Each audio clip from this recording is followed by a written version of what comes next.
ಗುರುವಾರ ಪೇಟೆಯ ಕನ್ನಡ ಪ್ರಾಥಮಿಕ ಶಾಲೆಯಲ್ಲಿ ವನಮಹೋತ್ಸವ ಆಚರಿಸಲಾಯಿತು. ಚೆನ್ನಮ್ಮನ ಕಿತ್ತೂರಿನ ಗುರುವಾರ ಪೇಟೆಯ ಕನ್ನಡ ಪ್ರಾಥಮಿಕ ವಿಶ್ವ ಪರಿಸರ ದಿನ ಶಾಲೆಯಲ್ಲಿ ವನಮಹೋತ್ಸವ ಆಚರಿಸಲಾಯಿತು. ಶಾಲೆಯ ಆವರಣದಲ್ಲಿ ಶಾಲಾ ಮಕ್ಕಳ ಜೊತೆ ಎಲ್ಲಾ ಶಿಕ್ಷಕರು ಸೇರಿಕೊಂಡು ಸಸಿ ನೆಡುವ ಮೂಲಕ ವಿಶ್ವ ಪರಿಸರ ದಿನಾಚರಣೆ ಆಚರಿಸಲಾಯಿತು. ನಂತರ ಶಾಲೆಯ ಶಿಕ್ಷಕರಾದ ಎಸ್. ಶಿವಪ್ಪನವರ ಅವರು ಮಾತನಾಡಿದರು. ಪರಿಸರ ಸಂರಕ್ಷಣೆ ಮಾಡಿ ನಮ್ಮ ಪರಿಸರವನ್ನು ಸ್ವಚ್ಛವಾಗಿ ಇಟ್ಟುಕೊಂಡರೆ ಈ ಭೂಮಿಯೇ ಸ್ವರ್ಗವಾಗುತ್ತದೆ.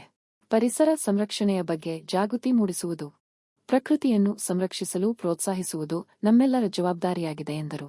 ಮುಂತಾದವರು ಭಾಗವಹಿಸಿದ್ದರು. ಶಾಲೆಯ ಮುಖ್ಯಾಧ್ಯಾಪಕರಾದ ಕಾಶಪ್ಪನವರ ಅವರ ಮಾತನಾಡಿ ಪರಿಸರ ಉಳಿಸಿ, ಪರಿಸರ ಬೆಳೆಸಿ, ನಮ್ಮ ಭೂಮಿ ನಮ್ಮ ಜವಾಬ್ದಾರಿ ಮುಂತಾದ ಘೋಷಣೆಗಳನ್ನು ಕೂಗುತ್ತಾ ಶುದ್ಧ ಗಾಳಿ, ಶುದ್ಧ ನೀರು, ಸ್ವಚ್ಛತೆ, ಪರಿಸರ ಸಂರಕ್ಷಣೆ, ಸುಂದರ ಪರಿಸರ ನಿರ್ಮಾಣ ಮಾಡುವುದು ನಮ್ಮೆಲ್ಲರ ಜವಾಬ್ದಾರಿ ಎಂದು ಜನರಲ್ಲಿ ಜಾಗೃತಿ ಮೂಡಿಸುವುದು ನಮ್ಮೆಲ್ಲರ ಜವಾಬ್ದಾರಿ ಎಂದು ಹೇಳಿದರು.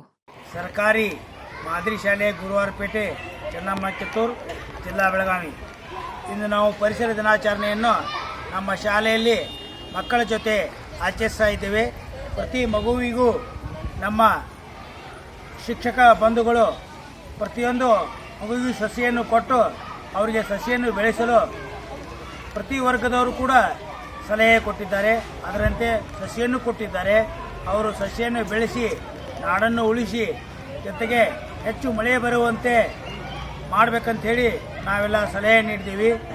ಈಗ ನಾವು ಅಷ್ಟೇ ಅಲ್ಲ, ಈ ಪ್ರತಿ ಮಗುವಿಗೂ ಪ್ರತಿ ಕ್ಲಾಸ್ನಲ್ಲಿಯೂ ಕೂಡ ಪರಿಸರ ದಿನಾಚರಣೆ ಕುರಿತು ಚಿತ್ರಗಳನ್ನು, ಪರಿಸರಕ್ಕೆ ಅನುಗುಣವಾದಂಥ ಚಿತ್ರಗಳನ್ನು ಬಿಡಿಸಿ ಅವರಿಗೆ ಪರಿಸರ ಪ್ರಜ್ಞೆಯನ್ನು ಮೂಡಿಸಲು ಸಹಾಯ ಹೇಳಿದ್ದಾರೆ ನಮ್ಮ ಶಿಕ್ಷಕಿಯರು. ಮತ್ತು ನಾವು ಕೂಡ ಈ ಸಸ್ಯಗಳನ್ನು ಶಾಲೆಯಲ್ಲಿ ಬೆಳೆಸಿ ಶಾಲೆಯನ್ನು ಅಂದಚಂದವಾಗಿ ಬೃಂದಾವನವನ್ನಾಗಿ ಮಾಡ್ತೇವೆ ಅಂತ ಹೇಳಿ ನನ್ನ ಎರಡು ಮಾತುಗಳನ್ನು ಮುಗಿಸ್ತೇನೆ.